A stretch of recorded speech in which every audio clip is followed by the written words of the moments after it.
ఎవరితో తిట్టించుకున్నానని నిన్న ఒక ఫంక్షన్లో ఆయన మాట్లాడుతూ భావోద్వేగానికి కూడా గురయ్యారు చిరంజీవి గారు. ఆ చిరంజీవి గారిది ఒక బయట ఉంది, ప్లే అవుతుంది, చూద్దాం.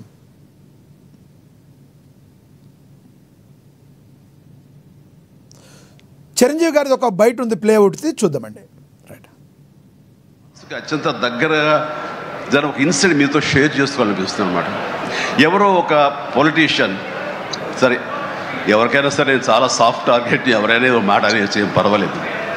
అలాగా ఒక పొలిటీషియన్ నన్ను అకారణంగా, నేను ఇప్పుడు పాలిటిక్స్ చాలా దూరంగా ఉన్నా సరే నా గురించి ఏదో అవాకులు చవాకులు ఆయన పేలినప్పుడు ఆయన మరొక చోటకి ఏదో ఒక ముంపు ప్రాంతానికి ఆయన వెళ్ళటం జరిగింది. అక్కడ ఒక స్త్రీ, ఒక ప్రౌఢ ఆవిడ, అది మిడిల్ ఏజ్ ఉంటుందేమో, మిడిల్ ఏజ్, ఆవిడ తను పట్టుకుని నానా మాటలు తిడుతుంటే, నీకు ఎలా మనసు వచ్చింది చిరంజీవిని అనడానికి, అది అని తిడుతుంటే నాకు అనిపించింది, మామూలుగా మన మాస్ ఫ్యాన్ కదా ఆవిడ, చాలా గౌరవప్రదమైన కుటుంబంలో ఉన్నటువంటి మనిషిలాగా అనిపించింది, గృహిణి. ఆవిడ ఎందుకు అంత ఇదిగా మాట్లాడుతుంది, ఆవిడెవరు, ఆవిడ చూస్తే మామూలుగా సినిమా ఫ్యాన్ లాగానో చిరంజీవికి వీరాభిమానంగానో కాదు, ఇంకేదో ఉందంటూ నాకు అనిపించి ఆవిడ గురించి తెలుసుకోవాలని మన ఒక జర్నలిస్ట్ సోదరు ఎవరినో పంపించి తెలుసుకోవాలంటే వాళ్ళు చేసినటువంటి ఇంటర్వ్యూలో విజువల్స్ నాకు చూపించారు. ఏంటమ్మా అంత ఇదిగా ఆయనకి వీరాభిమానం అంటే, ఈ అభిమానం సినిమాభిమానం కాదయ్యా, ఆయన వ్యక్తిత్వానికి అభిమానం అంటే చెప్పినప్పుడు నా మనసు టచ్ అయింది. ఏంటమ్మా అంత ఇదిగా, ఏంటమ్మా ఆయన మీకు సహాయం చేశాడు, ఏం చేస్తాడు, సహాయం చేయటువంటి అయ్యా, నా బిడ్డ ప్రాణాలను కాపాడాడు అని అన్నప్పుడు, ఏ విధంగా ఏంటి అని అన్నప్పుడు, నా బిడ్డకి రాజమండ్రిలో దగ్గర ఒక పల్లెటూరు. నిన్న రీసెంట్గా మాట్లాడిన బయటది చిరంజీవి గారిది, చెప్పండి అరుణ గారు ఏమంటారు? అవునండి, మాట్లాడిన ఆవిడ వచ్చేసేటప్పటికి నిడదవోలు కాన్స్టిట్యున్సీకి సంబంధించినటువంటి రాజేశ్వరి గారు, బోవడపాటి జనసేన పార్టీ వీర మహిళ ఆవిడ.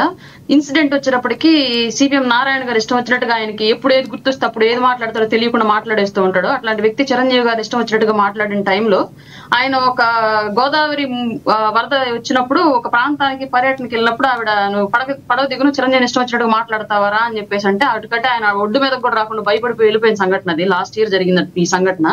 ఆవిడ పేరు రాజేశ్వరి, జనసేన పార్టీ వీర మహిళ, నిడదవోలు నియోజకవర్గం ఆవిడది.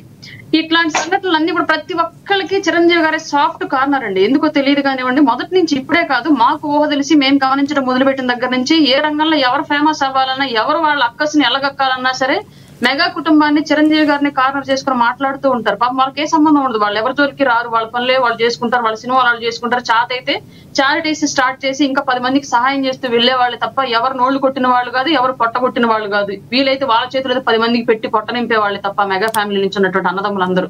అయినా సరే ప్రతి ఒక్కరికి కార్నర్ వాళ్ళు, ఎందుకో తెలియదు ఇప్పటి వరకు కూడా.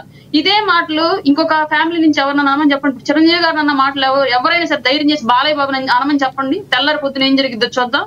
లేదు ఇంకొక ఫ్యామిలీని అనమని చెప్పండి, తెల్లారి పొద్దున ఏం జరిగిద్దో చూద్దాం. కానీ అట్లా ఎవరి జోలికి వెళ్ళరు. ఒక చిరంజీవి గారి ఫ్యామిలీ, మెగా ఫ్యామిలీ మాత్రమే కార్నర్ అందరికీ కూడా. ఇప్పుడు అరుణ్ గారు, ఇప్పుడు ఈ సమస్యలకు సంబంధించి చిరంజీవి గారు పరిష్కరించే, ఒకవేళ ముడిపడి సమస్య పరిష్కారం అయితే ఓకే, సమస్య పరిష్కారం కాకపోతే మిగతా ఆర్టిస్టులు కానీ మిగతా కొంతమంది సీనియర్లను కలుపుకొని చిరంజీవి గారు దీనికి ఒక ముందడుగు వేసే అవకాశం ఉందా? ఆయన 100% కలుపుకొని వెళ్ళడానికి ఎప్పుడు సిద్ధంగా ఉంటాడు సార్. లాస్ట్ టైం కూడా వకీల్ సాబ్ అప్పుడు టికెట్లు ఆపేసినప్పుడు కానివ్వండి, లేదంటే మిగతా సినిమాలకు టికెట్లు ఆపేసినప్పుడు కానివ్వండి, చిరంజీవి గారు ఇండస్ట్రీ పెద్దలందరినీ కలుపుకొని రాజకీయ నాయకులు చెంతకెళ్లి చేతులు జోడించి అడిగినటువంటి సందర్భాలు కూడా మనం చూసాం. కోకొల్లలో ఉన్నాయి. ఆయన ఇండస్ట్రీలో ఉన్నటువంటి మిగతా అందరినీ ఆహ్వానించి ఆయన ఇనిషియేట్ తీసుకుని ముందుకెళ్లిన సందర్భాలు చాలా ఉన్నాయి చిరంజీవి గారి జీవితంలో.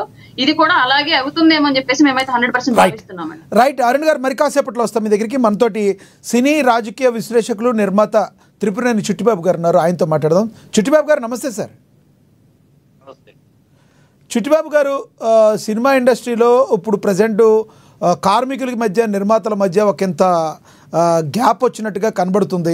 మరి రానున్న రోజుల్లో ఈ సమస్య పరిష్కారం అవుతుందా? మరి ఎంతవరకు ఈ సమస్య పరిష్కారం అవుతుంది? మరి నిర్మాతలు చిరంజీవి గారిని కలిశారు నిన్న, మరొక 2 రోజుల్లో కానీ ఈ సమస్య పరిష్కారం కాకపోతే కంపల్సరీ ముందడుగు వేద్దామని చెప్పినట్టుగా మరి సి కళ్యాణ్ గారు, ప్రొడ్యూసర్ మండలి, మీరు కూడా మేబీ నిన్న అక్కడే ఉండుంటారు. ఏం జరిగింది అక్కడ?